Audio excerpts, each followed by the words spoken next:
Welcome to our lecture. Today we're going to continue with our algebra review, and this is the applications of equations. So when we're dealing with word problems, applications, we're going to talk about some strategy to kind of help us find a solution. Some of the general problem solving strategies are listed here. So you want to read the problem carefully, determine what the problem is asking for, and assign variables to the unknown quantities. Make an appropriate figure or table if applicable, label the given information and variables in the figure or table, and then write an equation that represents the verbal model. The equation may be known formula or one that you create that is unique to the problem, and then solve the equation from step 3. So then we're going to have to interpret the solution to the equation, check that it is reasonable in the context of the problem. So just because we have a solution, it may not work in real life, so we need to go back and take care of that.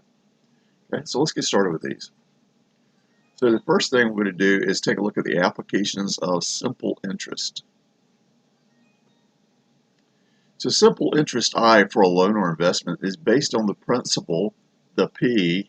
I'm going to let the P be standing for the principal, the amount of money invested or borrowed, the annual yearly interest rate R, like 2% per year, and the time of the loan T in years.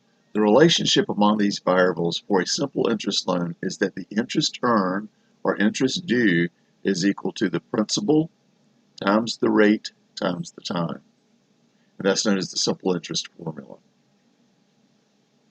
So let's take a look at this. I'm going to go away and then I'm just going to continue on. So for example, if $5,000 that is invested at 4% simple interest for 18 months, 1.5 years, then the amount of simple interest earned is, here's our simple interest formula. The I is equal to the principal times the rate times time per. So here, I've got my principal of $5,000. My interest is at 4%, but I need to convert 4% to a decimal, moving my decimal place 2 places to the left, 0.04, and then my time, I have to convert it in years, not in months. So 18 divided by 12, that gives me the 1.5 years. And the interest I would earn was $300 carrying out the operations. So Kent invested a total of $8,000. He invested part of the money for 2 years in a stock fund that earned the equivalent of 6.5% simple interest. He put the remaining money in an 18-month certificate of deposit that earned 2.5% simple interest. If the total interest from both investments was $855, determine the amount invested in each account. So here we're going to assign a variable to either the amount invested in the stock fund or the amount invested in the CD. So we're going to let X represent the principal invested in the stock fund. So then 8,000 minus X is the remaining amount of the CD. So we don't really know how much he put into each fund, but we're just going to say the total was 8,000. X was when in the stock fund, then the rest of it, 8,000 minus X, is in the remaining amount of the CD. So then we're just going to use that interest from each account as computed from the formula, I is equal to PRT. And then we're going to consider organizing this information in the table, writing our equations, and finishing up. So let's see how we can put all of that together.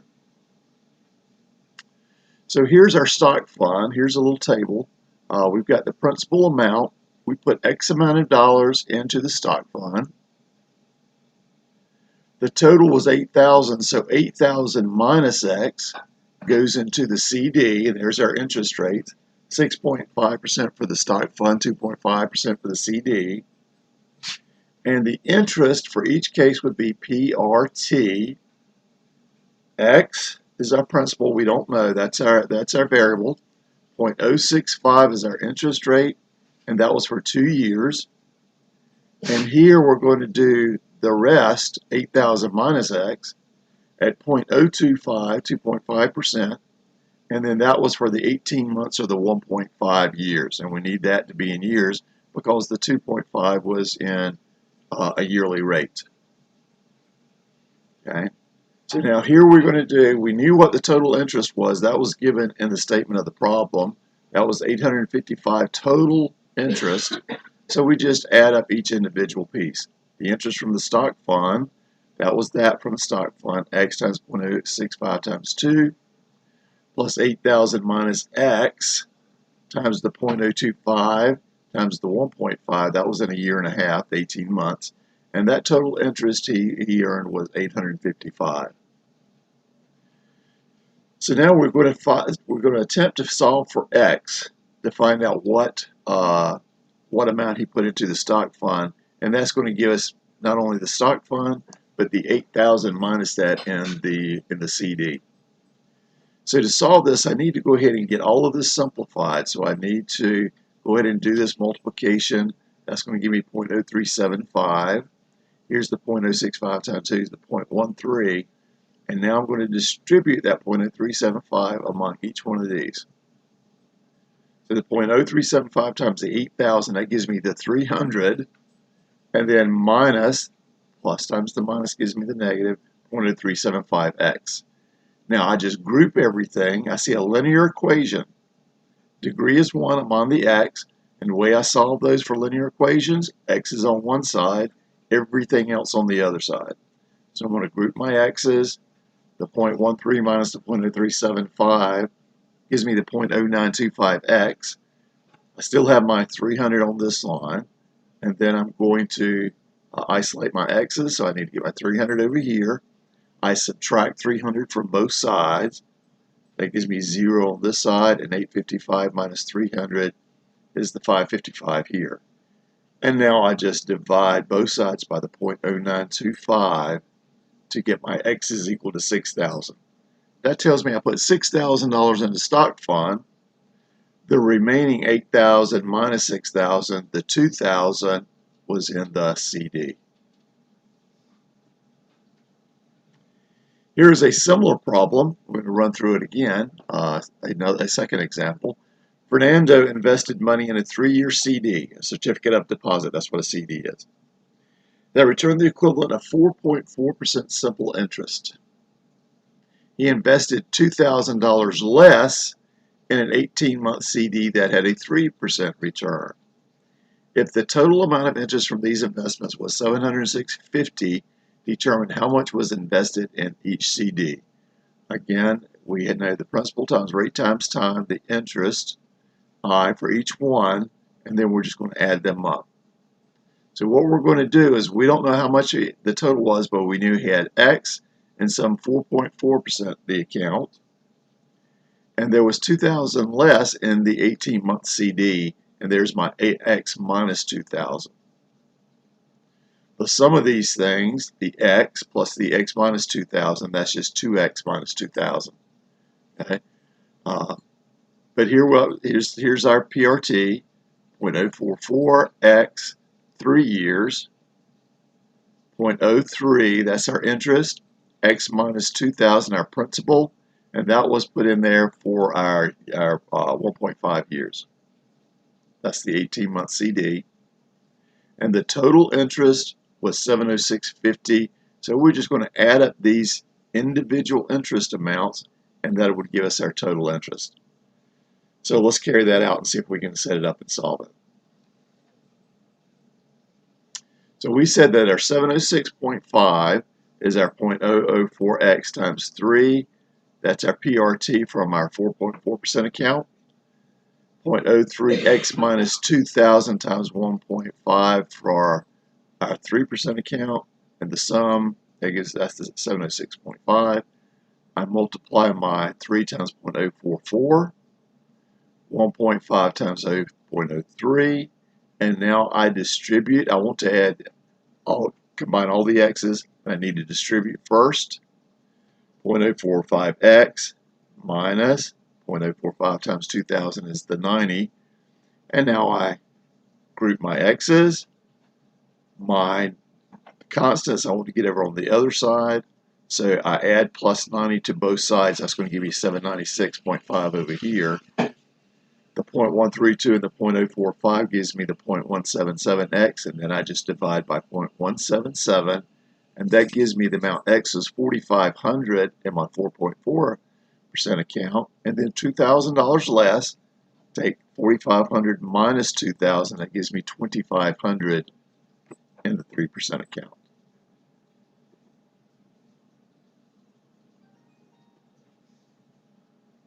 So let's continue on with another application, and these are applications concerning mixtures. So let's see how we handle mixtures, and these are in percentages. Household bleach contains 6% sodium hypochlorite. How much household bleach should be combined with 70 liters of a weaker 1% hypochlorite solution to form a solution that is 2.5% sodium hypochlorite? So these are examples, are typical of chemistry, math problems that you would have in chemistry. You would see them all the time of doing mixtures and getting what you need to an end result. So here we're going to say we don't know how much that we should mix.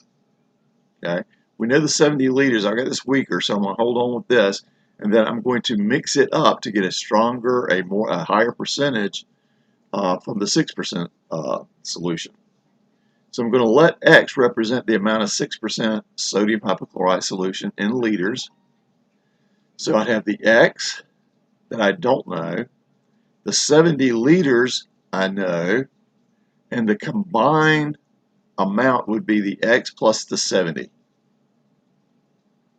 Now what I need to do is say, what I want is that the 0.06, 6% of this, that's the sodium hypochlorite that's in the solution, 0.06% of that. The 1% solution is 0.01. Well, we know what this amount is. It's the 70, the percent times the volume. And then the result, I want that to be the same as 0.025 times the X plus 70. So this would be our solution. So we need to set this up. The amount of the sodium hypochlorite in the 6% solution, that's the 0.06x, plus the amount of sodium hypochlorite in the 1%, that's the 0.01 times the 70. And now I want that to be the very same thing as 0.025 times the volume. So this is the amount of the hypochlorite, that 0.06 times that solution. And then I just balance them out. X is on, I see a linear equation, degree 1, X is on one side, my constant's on the other. 0.06 minus 0.025, move that over there, that gives me the 0.035. Get my constants over here, so I'm subtracting 0.7 from both sides, that'll give me the 1.05 over here. And then I divide by 0.035 on both sides, which gives me that X is equal to 30 liters. So if I mix 30 liters of a 6% solution with the 70%, I would get the 0.025 solution. And how much would I end with? 100 liters. Here's a very similar problem. Ethanol fuel mixtures have E numbers that indicate the percentage of ethanol in a mixture by volume. For example, E10 is a mixture of 10% ethanol and 90% gasoline. How much should E5, here's our problem, how much E5 should be mixed with 5,000 gallons of E10 to make an E9 mixture? So here's our table we're going to set up. So we don't know how many gallons that we would need to mix, but here's our X number of gallons. The 10% would be 5,000, and it would be diluted in this case down to 90%. The total, this is my X plus my 5,000. The pure ethanol I need is the 0.05 times X, the 5%. 10% of this would be my 500, and I want that to be 0.09 of my volume, the X plus the 5,000. So here's our pure ethanol from the 5% mixture that's going to be in there. 10% would be the pure ethanol in there, and then when we add up these amounts, that would be a 0.09. So these amounts would be equal to this amount. So now let's just solve that equation. Here it is again. I distribute 0.09x, 0.09 times 5,000. And now I see a linear equation. All linear equations I want on one side. X is on one side, constants on the other. 0.09 is larger than 0.05, so I'm going to subtract off the 0.05 from both sides. That'll give me the 0.04x. And then minus 450, that gives me the 50. And now to get rid of that 0.04x, I divide both sides by 0.04. As a multiplication, I divide. And that gives me 1,250 gallons is what I need of the 5% ethanol solution.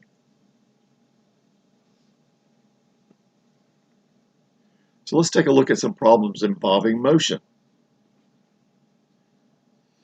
Uniform motion problems, we're going to use the simple formula always of distance is equal to rate times time. Basically, if I divide distance divided by time, that's our speed. D is the distance traveled, R is the rate of travel, T is the time of travel. So our rate is the distance divided by time. That's our rate or our speed. If I want to know the distance I traveled, I go the rate times time. That's our distance. And T is also the distance divided by the rate. So different problems are going to be asking for different things, and I'll use either the rate, this formula, that formula, or that as appropriate. So read this problem. It says Trent takes his boat 6 miles downstream with a 1.5 mile per hour current. So he's going with the current, going 6 miles. The return trip against the current takes 1 hour longer. Find the speed of the boat in still water in the absence of current.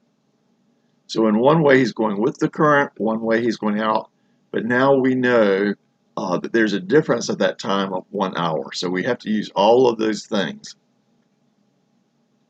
So both the distances are the same. We set up our table with the current and against the current, there's 6. The rate of the current is 1.5, so he's being able to travel B plus the 1.5 going with the current. And if he's going against the current, going upstream, is B minus 1.5. He's trying to overcome that current backwards. So here we've got the distance divided by our rate. That would be our time. So we're using the D. D over the R is equal to the T.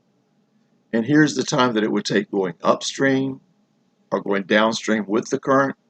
Upstream against the current would be the 6 divided by the B minus 1.5. And the statement says it takes 1 hour longer. So the time of trip against the current minus the time of the trip with the current is equal to 1.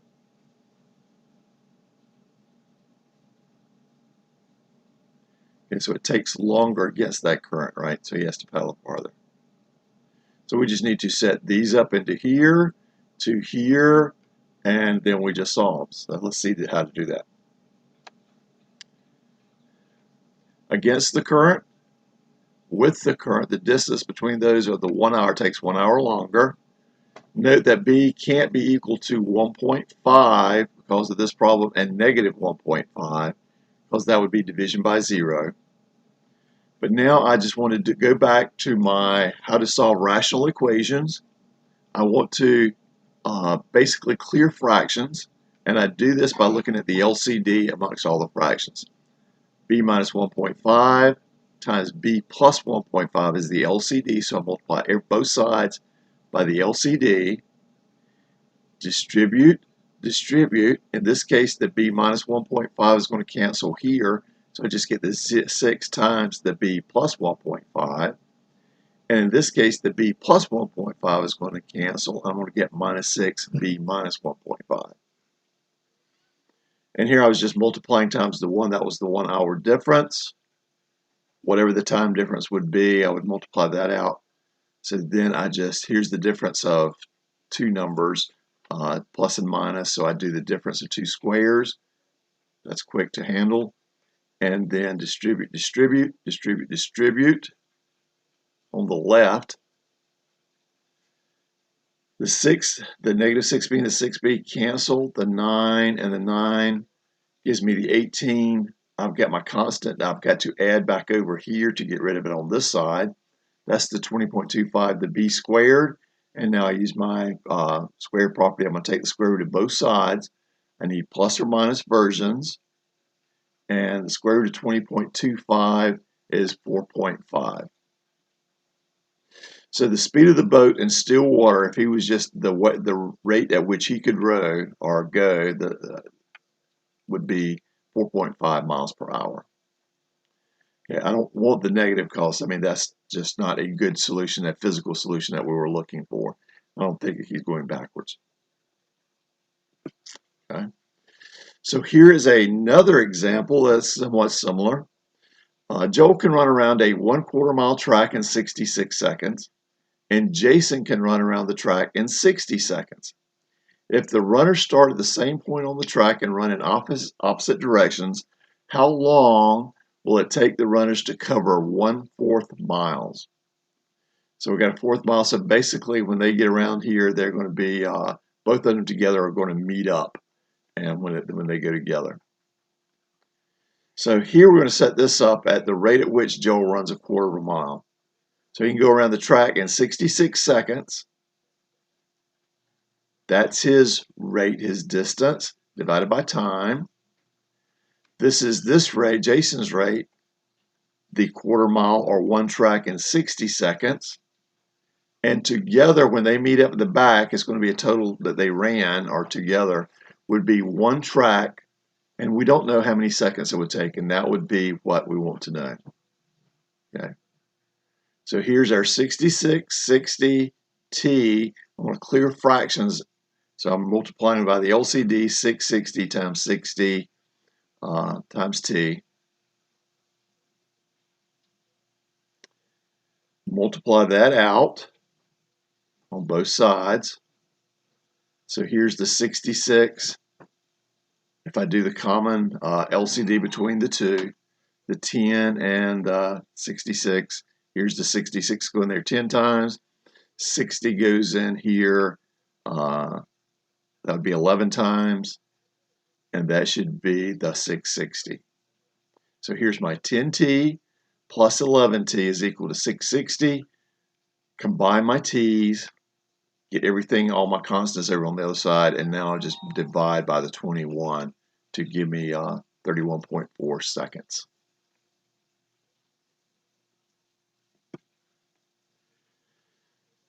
So here's applications concerning work rates. At a mail order company, Derek can process 100 orders in 4 hours. Miguel can process 100 orders in 3 hours. How long would it take them to process 100 orders if they work together? So this is what we want to do. Derek's speed plus Miguel's speed is the speed working together, just like we did before. One job in 4 hours, that's the rate that job can be done. That's Miguel's rate, one job in 3 hours. And now it's the same job, but they're working together. How many hours would it take? So I want to combine these two rates to get this one. So 1/4 plus 1/3 is equal to 1 over t. LCD, 4 times 3 times t is the 12t. Multiply both sides by that LCD. Distribute over here, I get my 3t. Distribute over here, I get the 4t. And here the t's will cancel, and I just get the 12. I group my t's, 4t and 3t is my 7t. And then I just divide by 7 to give me 12/7 or 1 5/7. Okay. So they can process together 100 orders or one job in 1 5/7 hour. So a little less, it should be less working together.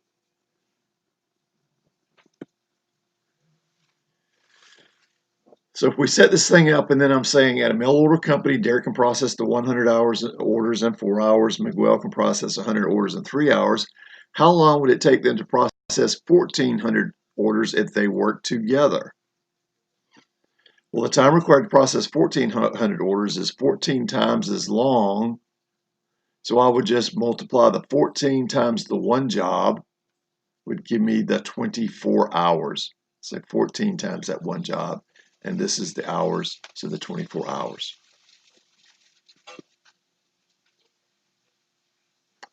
So now let's take it. Most of those ended up with being, even though they were rational, the end game was a linear equation, and we looked at linear equations by getting all of our variables over on one side, all of our constants on the other side, and then either multiplying or dividing to get rid of that factor in front of the variable. Here we're going to look at quadratics, and we have to have those things set equal to 0 to solve. If we end up with sometimes we can factor, sometimes we can do a simple square root of both sides. But if I've got a mixture of both the variable in the second degree and a first degree, then I have to either do quadratic formula or factor if I can. Vertical position of an object is something we frequently run into, especially physics. This is kind of a physics application or all the mechanical engineering. I want to track an object, a projectile, as it goes up. And here's the statement. Suppose that an object has an initial vertical position of S0.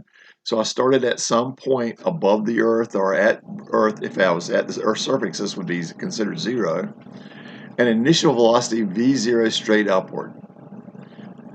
So I give it an initial burn, and I take off. This was where the height above the Earth would be. It would go up, get maximum altitude, and then start falling back down. And this equation will give it to you. G is the acceleration. This G right here is acceleration due to gravity. On Earth, if everything is considered in feet, then this is 32 feet per second per second. It is the acceleration. It's the pull down from the force of gravity. That's how fast things change from it changes the velocity. If I'm in meters and seconds, if I'm in the metric system, then the G I use is 9.8 meters per second. This second squared is per second read. Okay. So T is the time of travel. V0 is the initial velocity up. S0 is the initial vertical position. So if I'm up on a diving board, up on a tower, up on a building, I would take that into account from the height, and then once I go over. And then S is the vertical position of the object at time t. So here's our little tip. The value of G is chosen to be consistent with the units for position and velocity. In this case, the initial height is given in feet. If I'm given in feet, I'll do the 32 feet per second. And if I'm giving some initial velocity in meters per second, then I would want to use the 9.8. Okay. And here's what we're talking about. So let's have an example. Suppose that a child tosses a ball straight upward from a height of 1.5 feet with an initial velocity of 48 feet per second. So here's how we need to set up. We go back to our formula. The initial height, S0 is 1.5, so I'm going to take that S0 as 1.5. My initial velocity is 48 feet per second, so there's my V0, my 48. Now, these are in feet per second, so I choose the G as being 32 feet per second. That's going to go with my G, and then the vertical position of the ball and feet is given by, here's our formula. This would be, give me the time t, and I will tell you where it's at. Okay. So this model should be good for, if we restrict, it should be good as long as t is greater than 0. That's our starting point. And when we go back up, this thing's going to fall down up to the point where it hits the ground again. And naturally, we're not going to continue to change into a negative S. So S has to be positive, and t has to be greater than 0 is the things that we're looking for. Okay. So a toy rocket is shot upward from a launch pad of 1 meters above ground level with initial velocity of 24 meters per second. Write a model to express the height of the rocket in meters above ground level. Again, here's our fundamental model formula. My S0, 1 meter above. V0, 24 meters per second. There's our 24 meters per second. And meters, I want to use the 9.8. and then I just simplify it to use that. So there's my model. Give me the t, and I'll tell you where the s is. Again, t is greater than 0, and this is good for only positive s. It's not when it goes, once it starts hitting the earth again, this thing falls through. Okay? So find the time at which the rocket is at a height of 20 meters and round to 1 decimal place. So I'm going to take this model that we just developed, the minus 4.9t squared plus 24t plus 1, and I'm going to set it equal to 20. I want to know the time when that height is 20. Well, I've got a quadratic. All quadratics, I have to have them equal to 0 to solve. That's my fundamental path to getting a correct answer. So here, I'm going to use the quadratic formula to solve this. Doesn't look like it's easily factorable. Negative b, here's my a, b, c in the quadratic formula. Negative b plus or minus, negative b plus or minus the square root of b squared minus 4ac all over 2a. A. There's my b with the negative sign, and there's my c for here, and there's the b squared. So I just do the calculations. Negative is my positive. I do this part of it in here. I get the 203.6. The plus or minus divided by the 9.8. So here I just do this on the calculator, and once I do that calculation, I get the 3.9. And here I get this is the plus version. The minus, I do the 24 minus that, and I get 1.0. So it's telling me I've got 2 solutions for 20 seconds. That comes from, I'm going up. At 1 second, I'm at 20. I go up, I reach maximum altitude. I turn around, I start falling back out. In 3.9 seconds, I pass through that 20 meter mark again. A toy rocket is shot straight upward from a launch pad at 1 meters above the ground level with an initial velocity of 24 meters per second. Find the time at which the rocket is a height of 40 meters. So 40, I set this equal to this. I need for it to be 0, so minus 40 minus 40. A, B, C again. Put it into the quadratic formula. And now it says I've got a negative number for here. So basically this is saying I don't have any real solution. So there is no real number t for which the height of the rocket will be 40 meters. It fell back to Earth. The maximum altitude is less than the 40 meters, so it never attained the 40 meter height. So that was the end of our simple applications from some of the stuff that we've worked on so far in our lessons. See you next time.